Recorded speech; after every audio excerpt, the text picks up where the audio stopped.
He has such an unbelievable life story. I say to him, I said, Bruno, please, let's do a movie of your life. I said, and I want to play you. And he said to me, he says, Arnold, I would like to have an actor play me. You can get no respect. How do you like that, huh? But anyway, I'm so excited to be here and to talk about him because I met him in the late 60s. I met him in the late 60s when I was competing in the Mr. Olympia contest, and there was Bruno Sammartino amongst the judges. He was judging the Mr. Olympia competition. I looked at my friend and I said, look at this guy. Look how huge he is. Huge neck, the trapezius was sticking out. Delto, it's like cannonballs. The chest was like a fortress. Huge lats. The thighs were coming out of his pants. And I'm looking at it and I said, there is something wrong here in America. I just came from Europe. I said, there's something wrong in America. I said that the judges look bigger than us athletes up here on stage. What's going on here? I mean, it was fantastic. And then I was so excited seeing this guy. And my friend said, this is the world's greatest wrestler. And I was so honored that he was judging the Mr. Olympia competition. So after the pre-judging was over, I went over to him and I had a great conversation. And he's such a nice and kind human being. And I'm so proud of him because he's such a great immigrant. I mean, what a great immigrant story.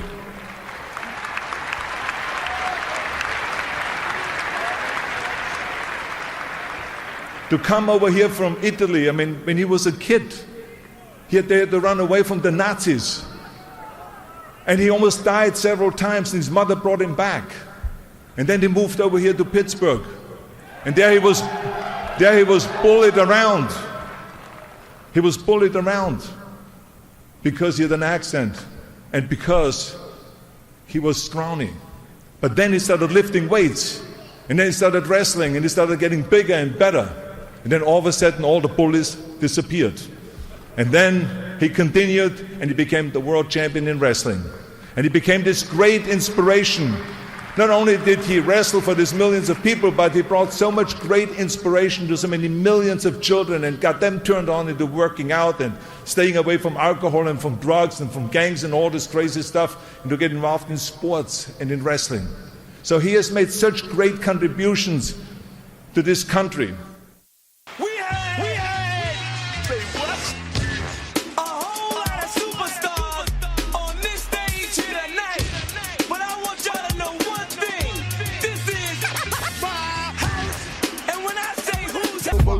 Skills and vocabulary too. Cover hits in the disc edition is all brand new.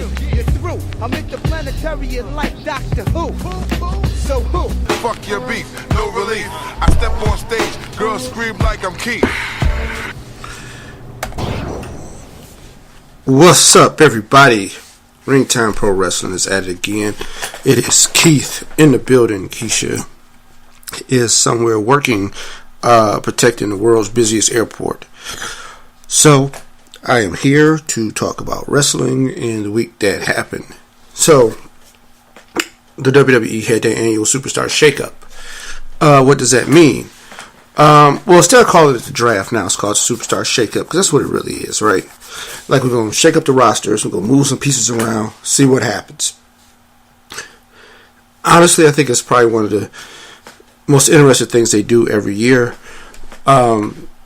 The way the rosters are set up will break down who would wear, what does that mean, what does that mean for feuds, what does that mean for things going forward, how will these titles be defended, who will go after what title, all that to get broke down in today's show. We're going to take some things, we're going to move some things around. Usually we do news and notes later in the show. But today I'm going to do things a little different because, one, I'm riding solo. Two, I'm not going to keep y'all long. It's not going to be a long show. It's late. I got to go to work in the morning.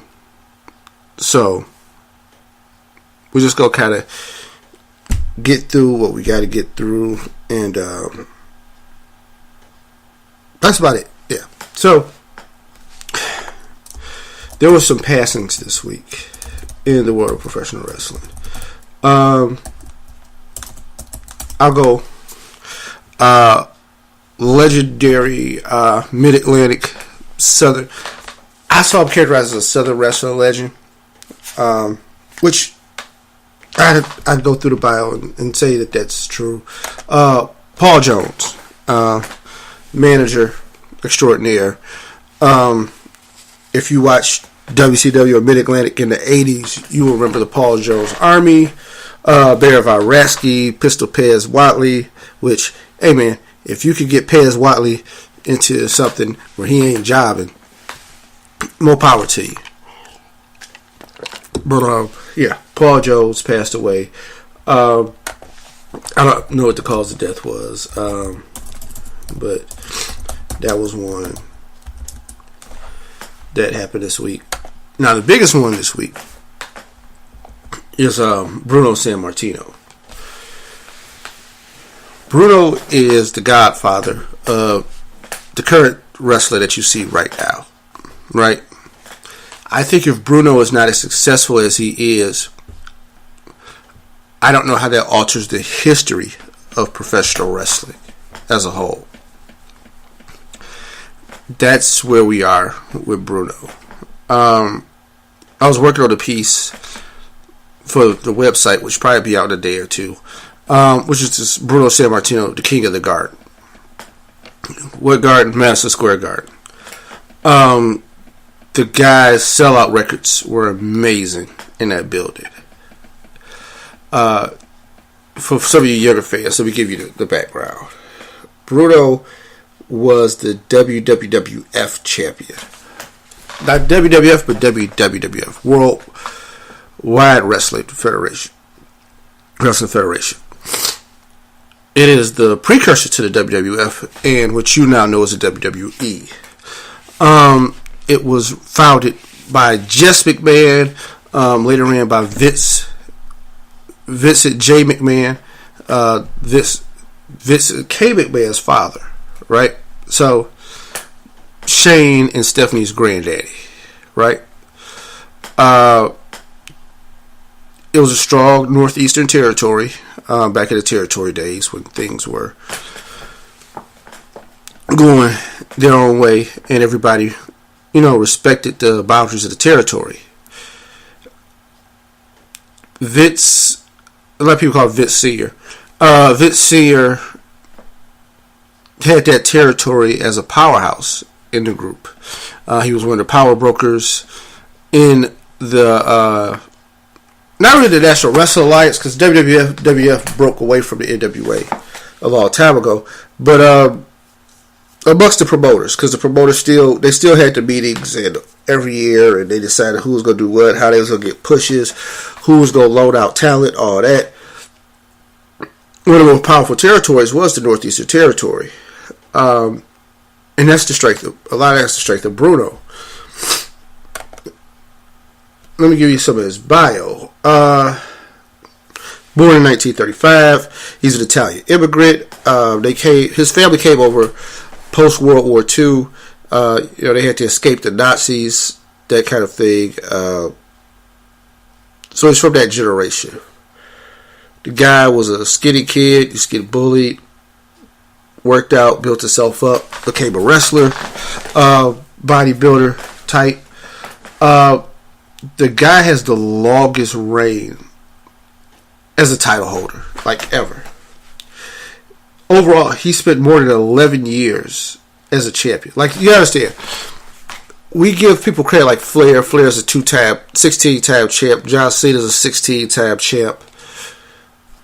You go down the line, right? Impressive.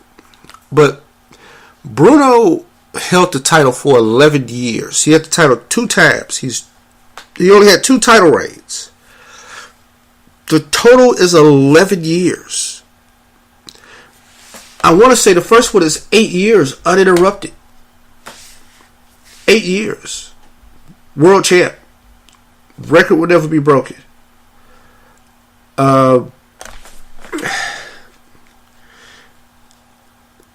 He is the guy that they use to sell out Madison Square Garden more than a few times. He didn't lose. He rarely lost. And people believed it. Like, one thing about wrestling, people have always questioned whether wrestling is real or not. And when I say real, I really don't like using it in that context, but it's just the easiest way for everybody to understand. Whether they see it as something that is a legitimate sporting contest or whatever. People may not have believed pro wrestling, but people believe Bruno. It's a shame that he did not get inducted into the Hall of Fame until 2013, but that's because of the strained relationship he had with the company and Vince McMahon at the time. But you didn't have a legitimate Hall of Fame until Bruno was in there. You know, without Bruno or Luthez in your Hall of Fame, you ain't really got no real wrestling Hall of Fame. Bruno was a star of the magazine era. So, for those of you who don't know, before all this internet stuff that we have, and we can check, and I can watch wrestling in Japan tomorrow night, and I can check on what happened in wrestling all around the world. I got a Fight TV app where now I will stream. Tomorrow I'll stream ROH television at work. I will catch up on some of the various indies that take place. You know, Vince Russo's Rocky About Wrestling. All I'm saying is I can watch all the wrestling I want from anywhere I want from one city. The thing about all these podcasts you listen to, hey man, we all emanate from different cities, different places, whatever. Well, back in the 70s, it wasn't like that. The TV didn't cross because there wasn't a lot of national TV. When Bruno was popping, there wasn't even cable. You know, the 80s superstars, they benefited from cable television. None of that was popping when Bruno was around. So, he was really big in that Northeastern territory. And they had good relationships with the magazines. So, he was a prominent feature in the magazines. Now, he did travel sometime, and he went to some places, you know, for some different spot shows. But for the most part, Bruno was the megastar of that magazine era.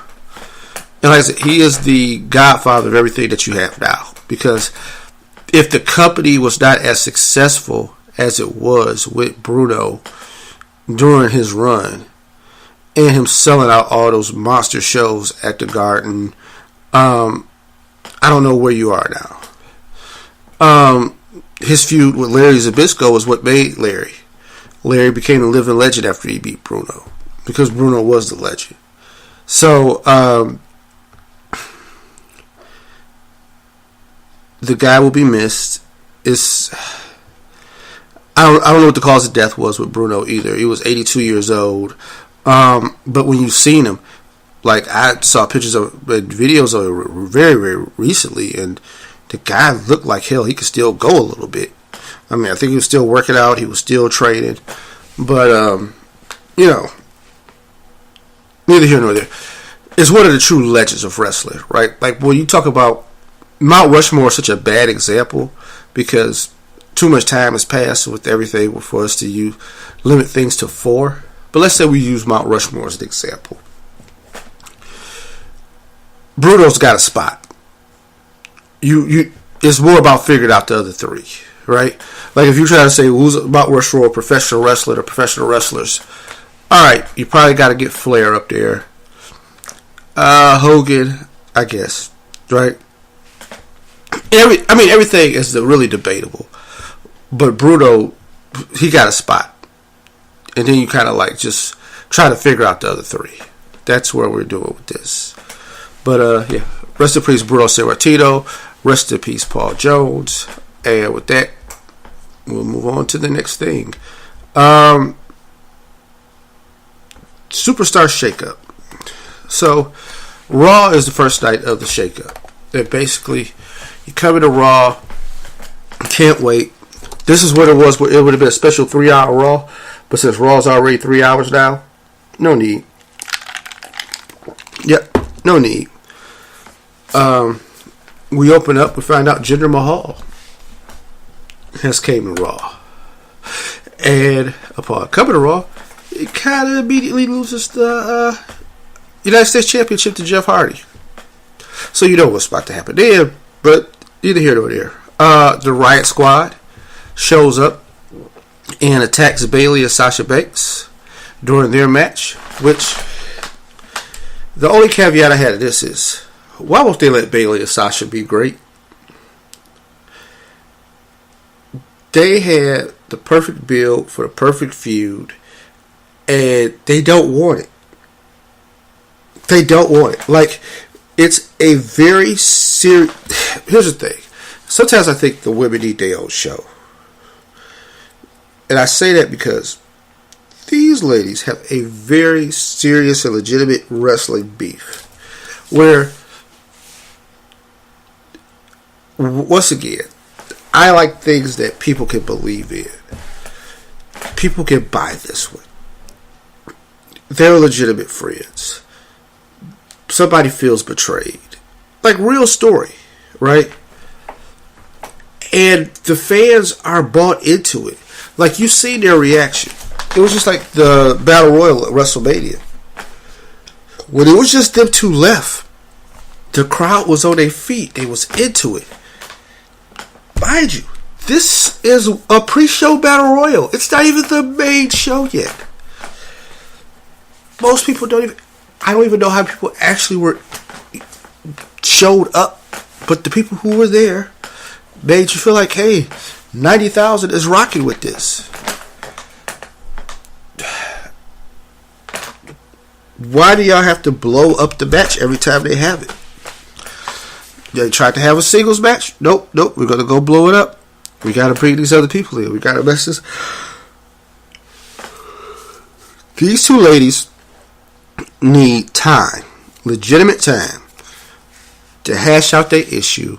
And I guarantee you, the company will be better for it. The storyline will be better for it. And both of those ladies' careers will be better for it. I just don't get why they keep muddying this thing up. Authors of Pain beating Rhyno and Slater really is inconsequential. Sami Zayn and Kevin Owens are officially members of Raw, announced on Miz TV. Basically what happened, Stephanie signed them. Because it was like, hey, it wasn't like they got drafted or nothing. Woke Matt Hardy and Bray Wyatt defeated the Revival. So they win the tag team eliminator, which means they will go on to face Sheamus and Cesaro for the tag team titles. Which, basically, after the shakeup, I know what's going to happen there. Ember Moon defeated Mickie James in her singles debut on Raw. Dolph Ziggler and Drew McIntyre attacked Titus worldwide. Dolph is on Raw. I think that's interesting. He's paired up with Drew McIntyre, it looks like. I think it's something they both could use. The question is the utilization. Like, how will they make this work? Roman Reigns came out and talked smack. Samoa Joe wasn't having it. It also shows you the disaster that this Roman Reigns thing has become. Like, that's what I got out of most of it. Like, I thought Joe coming out saved the segment, but these people don't like this guy, Roman. I mean, the booing. And I think he was kind of put in a weird position. So he's coming out, he's talking about how he's going to beat Brock Lesnar, and he's going to beat him in a cage, and this, that, the third. It's kind of like, nah, man, the way they booked y'all at WrestleMania, and the way he looked, don't nobody believe you going to beat that man in the cage? That man didn't lose from shenanigans from a manager. He lost because he beat your ass. And that's kind of what it is. And one, this mic thing, Roman has to get better, but he might need somebody who could talk for him. And somebody who, he just needs a heel turn. Realistically. He needs a heel turn. They need to find an up-and-coming babyface that kind of inconsequential, but kind of enough where people care, and beat the shit out of him. Like, that's just what he got to do. Like, I don't know. He gonna have to.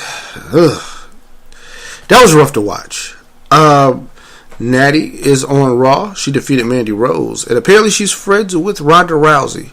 So Natalya is on Raw and now with babyface. Breeze Dago defeated Sheamus and Cesaro, so you know what that's going to be. The main event gave us Seth Rollins, Finn Balor, Braun Strowman, Bobby Lashley, and the newest member of the Raw roster, Bobby Roode. They defeated the Miz Taraj with Miz, who was going to be going to SmackDown, and Kevin Owens and Sami Zayn. So, it was a decent Raw. The shakeup is kind of interesting because there's not really a monstrous shakeup. Like, I thought AJ Styles might be headed to Raw, but we're not doing that.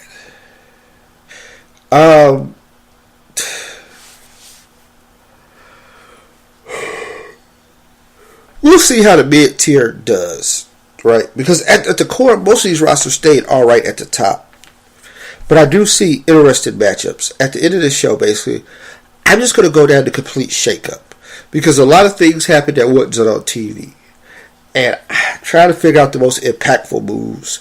And who did what and who made what. That being said, SmackDown, AJ Styles defeated Rusev via DQ.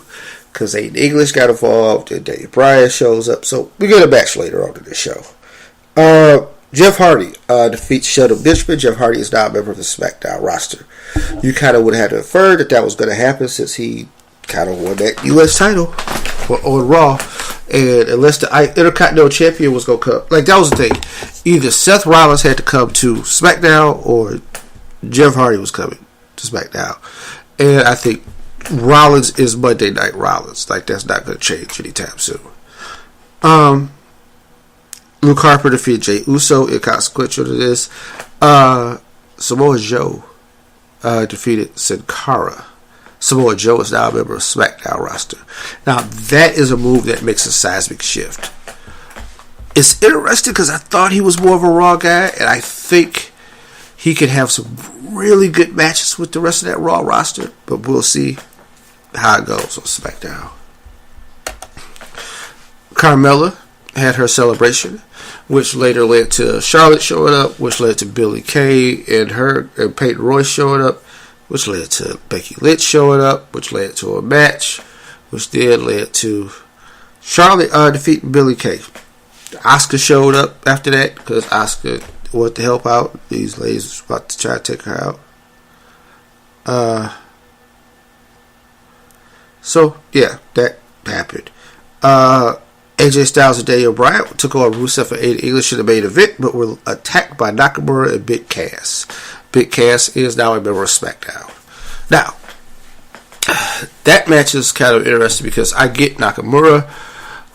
Cass, I guess they have to find something for him to do. If the feud is going to be Daniel Bryan, which means this is going to be Daniel Bryan's first major feud on his way back from recovery, I'm going to pass. One, I don't think Big Cass is that compelling. Two, the last thing I want to see is Daniel get hurt. You can't baby him per se, but I don't think Cass is experienced enough to work with somebody who, I don't know. Like, I don't think this is going to be helpful. So, I don't know. Like, I can see him botching a boot or something and then kicking Daniel, like, right on the wrong side of the head or something. Like, I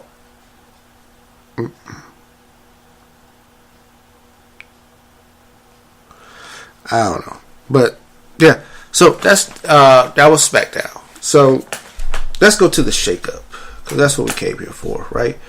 I guess we could talk some news in a little bit. But, let's do some shakeup. So, right now, I give you the list of each roster and who went where. So, Raw, on Monday, we found out picked up Jinder Mahal. They pick up the Riott Squad. Very interesting because, okay, who and where are they going to fight? So, they're going to have to assert themselves. They've already beat up Bayley and Sasha. So, I'm going to assume the idea with those, Bayley and Sasha got to fend off the Riott Squad. And whatever happens with that. KO and Sami Zayn, who knows what they're going to do, but they'll be all over the place. More than likely, one of them will probably feud with Rollins sooner than later. One of them might feud with Finn Balor. And they'll work from there. The Miz is going to SmackDown.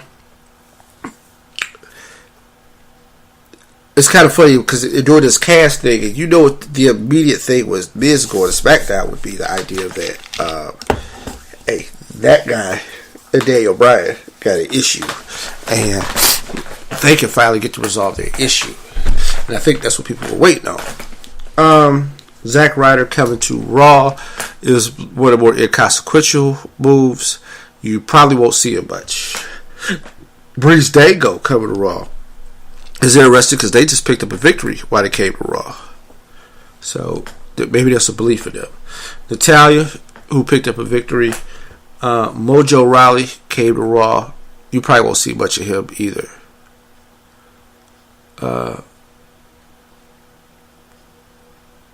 Yeah, so I don't know. Dolph Ziggler and Drew McIntyre coming to Raw, I think will be interesting for both of them. This is Drew's second time around, and I want to see what they do with him.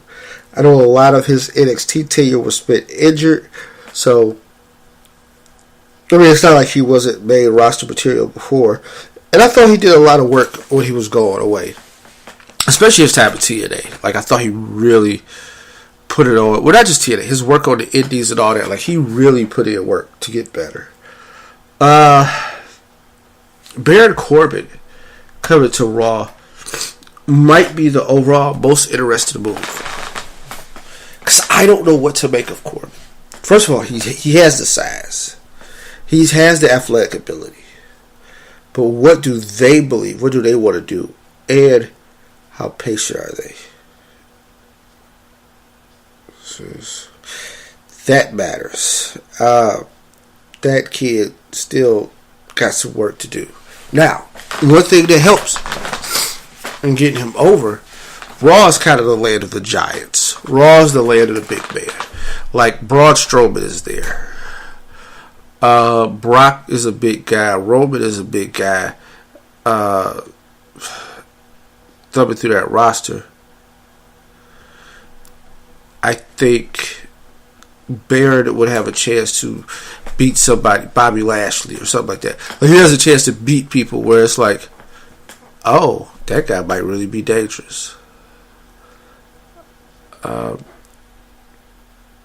Mike Kanellis is coming to Raw, which I think is going to be very interesting. When Maria just having a baby, I don't know when they're going to be able to do this because I think you need the package. Like with them, you need the couple. I think she very much is the straw that stirs everything for him. So they got to be here. The Ascension coming is inconsequential. Bobby Roode coming to Raw is kind of interesting. I've always described Bobby as a SmackDown guy. Just the tone of how SmackDown is ran, I see Bobby as a SmackDown guy. The question is that when is he going to turn heel? Because I think that's the best utilization and that's the most bang for your buck. I think he's made event level as a heel. As glorious as the theme is and how people like it and stuff like that, this guy is a natural heel and probably really, root for Chad Gable. So how soon does him and Jason Jordan feud would be the question. Because I don't think you may not put them back together. So how soon do they feud? That's something I would keep an eye on. So that's on the SmackDown. SmackDown, of course, got Jeff Hardy. Jeff Hardy is the new United States champion. He will defend that belt there. That is actually a big get for SmackDown also. And with the Hardys going their separate ways, Jeff is back to the solo push.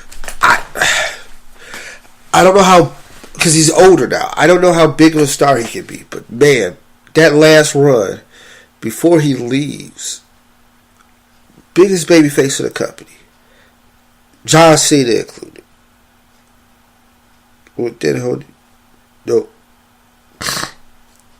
Definitely we'll see how far are we going to push Jeff Hardy. Absolution makes their way to SmackDown. Now, with the Riott Squad leaving SmackDown, they just basically swapped the factions. This one is very interesting, though, because there's a built-in storyline immediately. Paige is the new SmackDown GM. So, is there going to be tension between these ladies and their former mentor? Or will the former mentor be able to help them? Will their mentor start to adapt a different personality around them? Right? So that one is probably more interesting. Samoa Joe left Raw and is put on SmackDown. Now, this might be the biggest move of all the moves so far. Joe is a legit main event performer. Joe should have been in the main event more than a few times.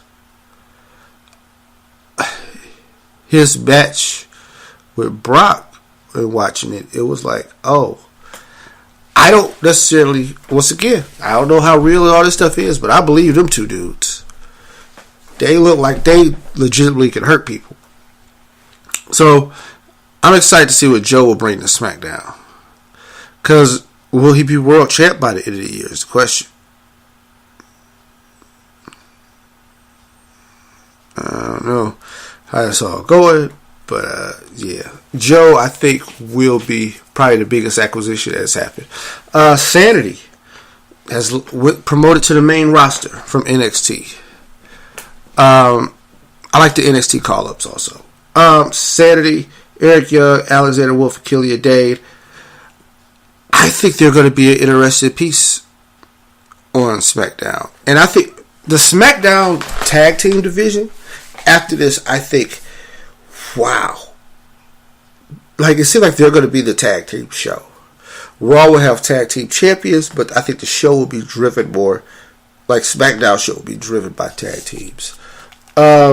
Big Cass makes his SmackDown debut. I don't care about Cass, but he's going to fight Daniel Bryan. And I'll tell you why that's the case. Asuka is officially a SmackDown person now.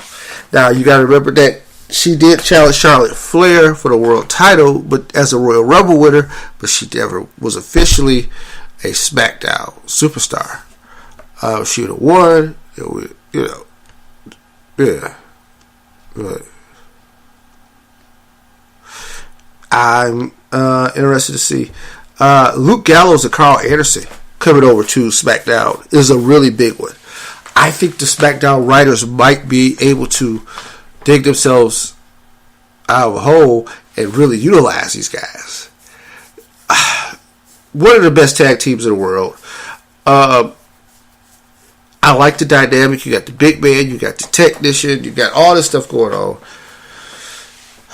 These guys start off hot, and then they the company made sure they extinguished it. I hope performing off of Broadway, yeah.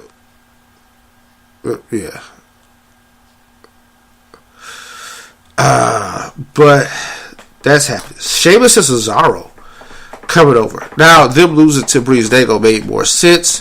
But why did they have to lose to Breezango to move brands? I don't know. This one, though, I think is interesting because I don't think they're going to be a tag team much longer. I think they've went their course. Even though there's some interesting feuds that can happen on SmackDown, I think right now they've interested their course. Our Truth is on SmackDown. I really don't care about that. Andre Cien alums and Zelina Vega come up from NXT. Now that one I think has a lot of potential because what you're doing now, this is a guy who probably could challenge immediately for that United States title. Like that's probably how you can open him up. Zelina is the perfect foil. She will talk people into the building, and I think she will make people annoyed enough. Yeah. So interested, but I I think both of them together, I think, will be very formidable. We'll see how. I don't know. I guess the only thing is, I don't know. I've never been a fan of seeing, but I've come around a little bit since the takeovers, and but I think Zelina is the rock star of that group. So out of all these moves, really, I think the most impactful is Samoa Joe. Everything else is kind of like, because here's the thing, I don't know where do they affect at the top. So at Raw, there's the universal title structure. The only thing they did was take a man away, which is Joe. I think Joe was always a legitimate contender. So you take him out. So you got Braun. Braun is a legitimate contender. At some point, somebody has to have a day of reckoning with Braun Strowman. So there's that one.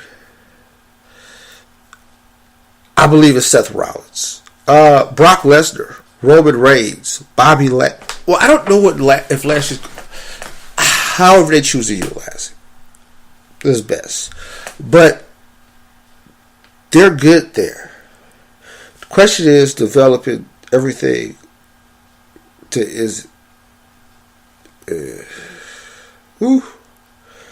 But yeah, I mean, I think that's the most impactful move. Now, well, I'll say this. SmackDown looks like the show for the tag teams. So Sheamus and Cesaro are there. You plugged them in with the Usos. I think that's the two best tag teams who've only faced once could probably really get it cracking again.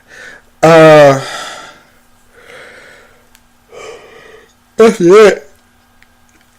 Sanity. That 3-0, that 3-0, whatever is going to be crucial. Gallows and Anderson. I think, like it's a prime time tag team. So when you add that to the mix of the New Day, you add that to the mix of the Usos, you add that to the mix of the Bludgeon Brothers.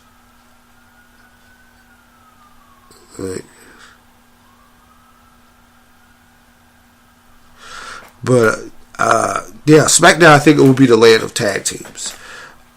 Raw, like I said, nothing really changes with Raw. Now, here's the thing. We do know now Matt Hardy and Bray Wyatt will be Raw Tag Team Champions. Now, what does that mean after that? I have no idea. But, we'll accept it.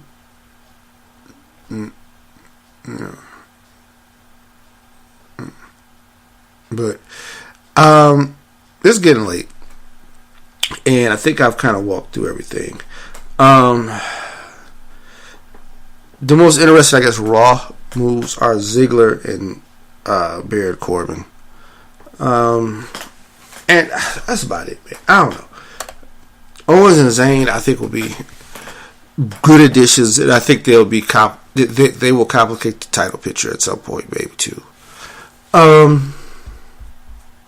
than that, that's it for this week. Well, you know what? Some news, because why not have news, right? Randy Orton, tattoo artist, is attempting to sue the WWE and 2K games. So she said that the artwork she done on Orton has been reproduced for the video game and that she should get royalties for that, essentially, I guess. Because they used the tattoo design without her permission through several of the games. They said that WWE offered her $450 a while in 2009, but she declined. Man, I don't know. I didn't know that you could do. I guess you could sue for anything, right? But anyway, try to get your money. The WWE is due to honor Bruno Sammartino on Monday. So basically, what they're gonna do after Raw, they're gonna run like a little special on the network, which I think will be amazing. Bruno's one of the few people who has a statue down at Full Sail. I think Ric Flair being the other. And Andre, I'm pretty sure, has one, something like that. But it'll follow Raw. It'll feature some of his biggest matches.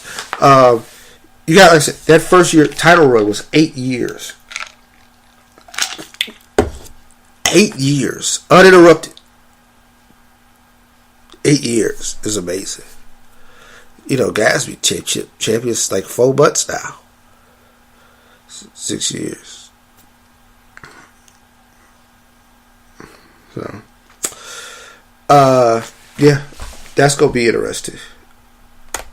For those of you who have not seen the Andre the Giant Andre the Giant documentary, there might be a guy who has it on the YouTube. I don't know how long it's gonna be up there, but check it out. Really, really good. It's one of the best documentaries I've seen in a long time, and really a good one for a 90-minute bio piece, because you can't really do a lot of stuff. Like, I thought it was really good to be able to encapsulate what was going on and then get it out, get it done. Other than that, like, I ain't really got much tonight. It was late, but I appreciate y'all listening. Next week is going to be huge. So next week, probably midweek, the goal is to have it done by Wednesday, since Friday was the show. A complete preview of the world's greatest Royal Rumble. Am I excited about it? No. Why? I feel like this show took some teeth away from Backlash. And it's rushing the storylines a little bit. And you're going to have matches that, to me, don't have any basis. So, like, Undertaker or Rusev in a casket match. Why are we just throwing out casket matches? Like, certain times, you got to just think about what you're doing. There's no need to have a match that doesn't have any build-up. Like, the reason you have a casket match is something happened. Something that went too far. Like, either Roman and Brock doesn't necessarily make sense to be in a steel cage, but I can allow it because they do have history. Now, they don't have the kind of history that allots for a steel cage and like, we're going to sell this once and for all. But, you know, they got history, I guess.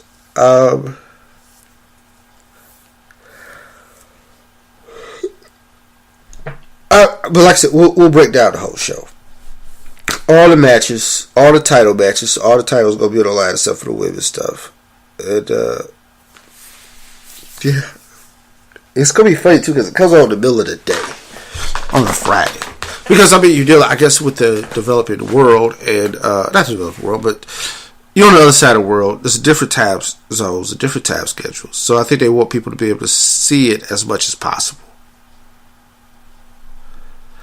But, as far as that's going down next week. We'll have a preview for it. And this week, you know, try to be better. Try to watch more wrestling. Try to watch more New Japan. Then, you know, move it from there. But, like I said, this show is done. We appreciate everybody listening. And with that, peace.